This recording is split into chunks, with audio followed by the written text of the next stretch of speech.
Here will be Laura Sales, who will talk about ultra-diffuse galaxies. A little louder, Chris. Sorry. Thank you. Let me start by sharing screen.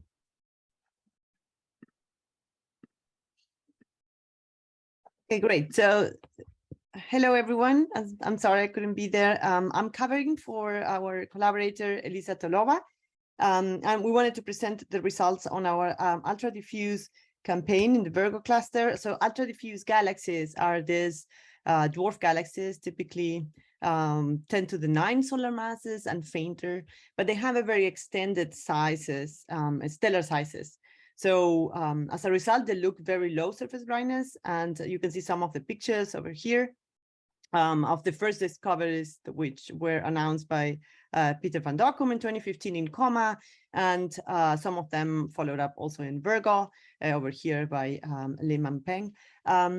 So one of the traits of these ultra-diffuse galaxies is that some of them show a lot of globular clusters, as you can see the point-like objects in these pictures. So the combination of very extended sizes of order of a few kiloparsecs, that is more reminiscent to the Milky Way than to a dwarf galaxy, together with a very high number of globular clusters, kind of was tempted to send the first hypothesis that these were Milky Way-like objects that had been not successful at forming more stars, so failed Milky Way satellites, Milky Way galaxies. A more complete census of more ultra-diffuse galaxies showed that actually there is a high or a large variation in the number of globular clusters, and this is shown here, work by Lim et al. 2020. These are UDGs in Virgo, and this is the specific frequency of globular clusters. That is something like the globular clusters divided by the luminosity of the galaxy, divided so as a function of magnitude. And you can see that the UDGs, which are these red dots, a lot of them are very high up compared with the gray dots that are normal dwarfs galaxies. But also we see red dots kind of very low or consistent with the population of normal dwarf galaxies. So the question now on this corner of the field is, how do you form these UDG galaxies and what mass do they have? So the scientific community is not short of ideas, and here on the right you can see a lot of models that kind of started to arise to explain the formation of these very extended dwarf galaxies. And it turns out that in order to constrain them and to decide one over the other, what we need is better measurements of the dark matter mass of these ultra-diffuse galaxies. So we chose to do this in Virgo. Virgo offers a best laboratory to do this because of it's relatively close and it's a very high density environment. So there are many of these UDGs. And the other very good advantage that we have is that we have photometry from the NGVS survey, multiband and quite deep, and allows us to define a uniform sample of UDG galaxies that, instead of assuming fixed cuts, it has been doing the literature, we decide to define them as outliers of the main scaling relations, such as luminosity, surface brightness, and sizes. So that allows us to count with a sample of about 40 to 50 UDGs that are the best candidates to be, weird galaxies that we need to understand what kind of halos they have and how do they form. Of those galaxies, so you can see here, this is the sample that is, you would say, the most outliers of all the dwarfs. And from these ones, we select those that have more than 10 globular clusters. So these galaxies, they are in a high density environment of Virgo, and that means that they have no gas. So any kinematic measurements, and because they are so dim, any kinematics will come from globular clusters. So then in order to have a larger number of traces, we kind of screen this sample for things that have at least 10 globular clusters and observe it with DMOS at KIC. This is, it sounds easier than it actually is, because this is an example of our first bunch of data back in 2017. Three of them you can see here projected in the background of Virgo, and here you have the zoom in images. So all of these color points are things that the sizes would be consistent with being a globular cluster, but after you do color cuts and kinematic cuts, you end up with memberships on confirmed globular clusters, only the red objects. So you see, you typically for these UDGs have a very discrete number of globular clusters. And so what you're now left to do is to compute a sigma, a velocity dispersion for your traces. And this is one panel for each of our targets. You can see that, so in magenta as is what we actually assign membership. And the magenta box shows what actually defines that. So this is a distance versus velocity. And you can see that in most cases, the cuts are very clear. And in other cases, we play around with this box exactly and fold that in within the errors of our estimates. So this is our main result. This is what you can compute is the magnitude versus the velocity, 1D velocity dispersion compute with an MCMC method.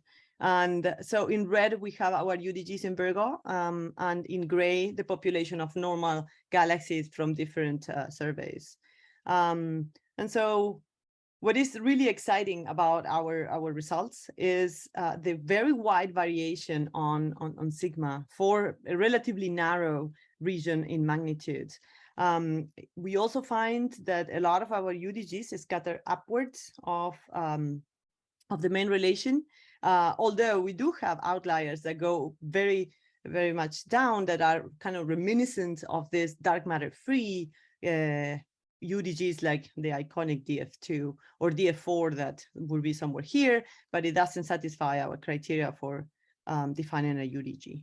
So other measurements in the literature of UDG galaxies are shown here in gray. So by now we have, a good sample of 15 of these objects, which is not huge, but it's better than before we have this new data.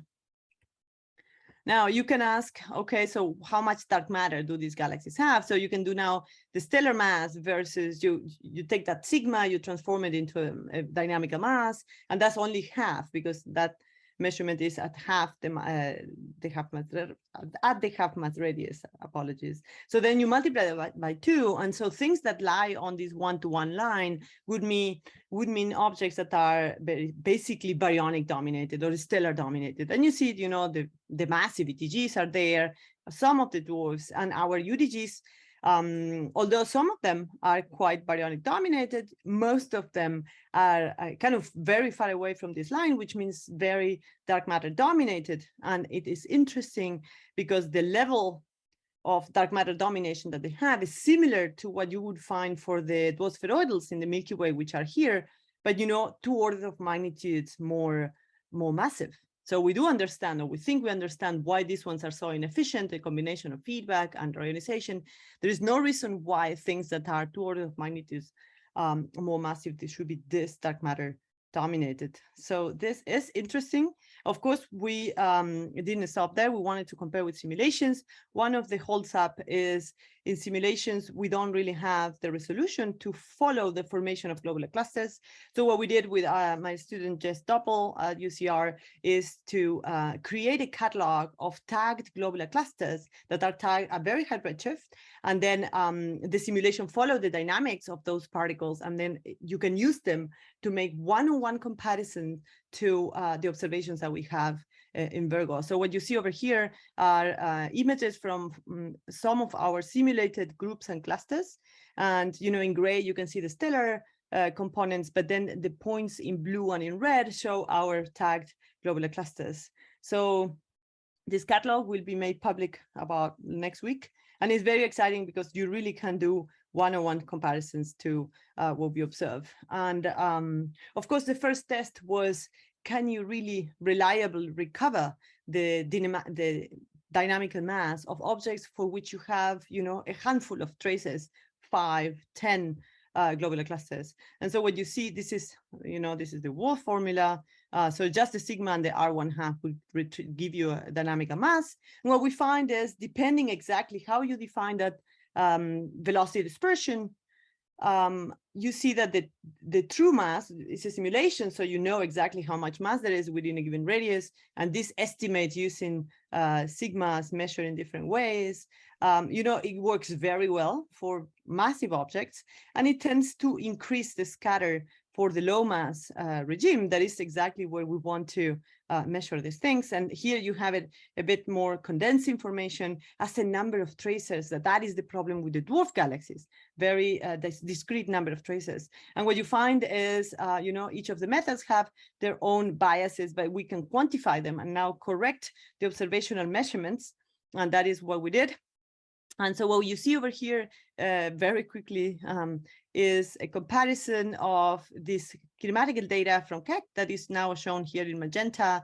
And in the background with the color points, you see simulated dwarf galaxies in the TNG50 simulation. And you see that it more or less is working, except that we seem to struggle to reproduce the high mass end. I'm running out of time. I hear a mic. About 2 minutes. Oh, okay, good. So yeah, so then I'll take 1 second more to describe this. We are very excited about this this result because it's reminiscent to this diversity of rotation curves that we see for dwarf galaxies in the field, things that we cannot really explain the large diversity of dark matter content in the inner regions with any of our theoretical models, not assuming a cusp, not assuming a core, not assuming anything in between. It's like we lack that variation. And this looks like a related problem, but also in the gas poor population of dwarf galaxies. So with that, I just wanted to leave you with the conclusions and use the time to pledge for, you know, we need more time to get a larger number of UDGs. And in particular, also, we want to understand UDGs in connection with the rest of the normal dwarf galaxies, which also need kinematical measurements. Thank you. Okay.